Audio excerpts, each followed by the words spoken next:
원인을 알 수 없는 피로가 6개월 이상 지속되는 것을 만성피로라고 합니다. 만성피로인 경우 병원에 가서 검사를 해도 뚜렷한 병명이 나오지 않은 경우가 많은데요. 이는 만성피로가 인체 세포의 기능장애에 의해서 발생하기 때문입니다. 따라서 만성피로를 진단하기 위해서는 세포 기능의 이상에 대해서 살펴보고 그 원인을 파악해야 합니다.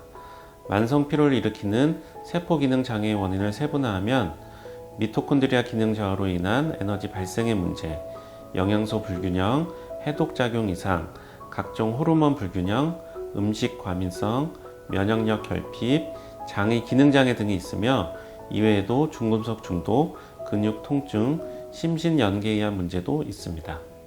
이처럼 여러 가지 문제에 의해서 세포의 기능이 악화되면 만성피로가 생길 수 있습니다. 이러한 문제들은 대부분 혈액검사로는 특별한 이상 소견이 나오지 않기 때문에 만성피로의 원인을 파악하려면 혈액검사 이외에 다음과 같은 검사가 필요합니다. 우선 호르몬의 기능을 제대로 알아보기 위한 타액 호르몬 검사와 에너지 발생 및 해독해야 되는 상태를 알 수 있는 소변 유기산 검사가 있습니다. 만약 장에서 걸러줘야 할 독소들이 소변 유기산 검사에서 많이 검출된다면 장 누수 증후군을 의심할 수 있습니다. 그 밖에 모발 미네랄 검사, 만성 음식물 과민 반응 검사, 심박변이도 검사, BIA 검사 등도 도움이 됩니다. 만성 피로를 치료하는 데 있어서 가장 중요한 것은 생활 속에서 습관을 바꾸는 것입니다. 우선 하루에 1.5에서 2리터의 물을 먹는 것이 좋은데요. 세포의 모든 화학 반응은 물이 많이 있어야 원활하게 이루어지기 때문입니다. 이때 커피나 녹차는 피하는 것이 좋습니다. 식이요법으로는 설탕, 밀가루, 인스턴트 음식, 튀긴 음식, 술을 먹지 않고 쌀밥 대신 현미밥을 먹고 살코기나 생선, 콩, 두부 등 단백질이 많은 식품과 식이섬유가 풍부한 나물, 해조류, 푸른 야채를 챙겨 먹는 것이 좋습니다. 또한 하루 10분씩 스트레칭이나 체조를 통해서 몸의 근육을 풀어주고 일찍 잠자리에 들어 호르몬 불균형이 일어나지 않도록 해야 합니다.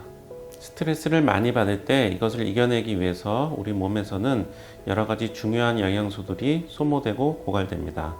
대표적인 것이 비타민 C, 마그네슘, 비타민 B5입니다.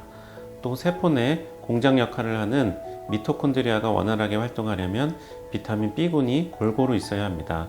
그리고 이러한 여러 영양소들이 세포에서 잘 작용하게 만들어주는 영양소가 바로 오메가3 지방산입니다. 시중에 이런 영양제들이 많이 있는데요. 이 중에서 정제보다는 인공 첨가물이 적게 들어간 캡슐제, 그리고 경우에 따라서는 가루로 된 것을 복용하는 것이 좋습니다. 이와 같은 생활요법과 영양제 등의 반응을 좀 더 빠르게 하기 위해서는 영양정맥주사요법과 천연식물 영양소요법이 필요한데요. 영양정맥주사는 환자의 영양 상태와 호르몬 상태, 세포 기능의 상태에 따라서 약 10가지 안팎의 영양소들을 수액에 섞어서 주사하는 것입니다. 또한 영양요법에서 제외된 천연 식물 영양소들을 환자 상태에 맞게 적절하게 사용하면 이들은 단순 영양제로 해결되지 않는 만성 피로에 도움이 됩니다.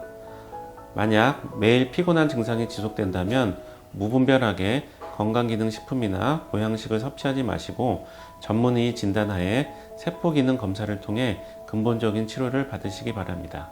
감사합니다.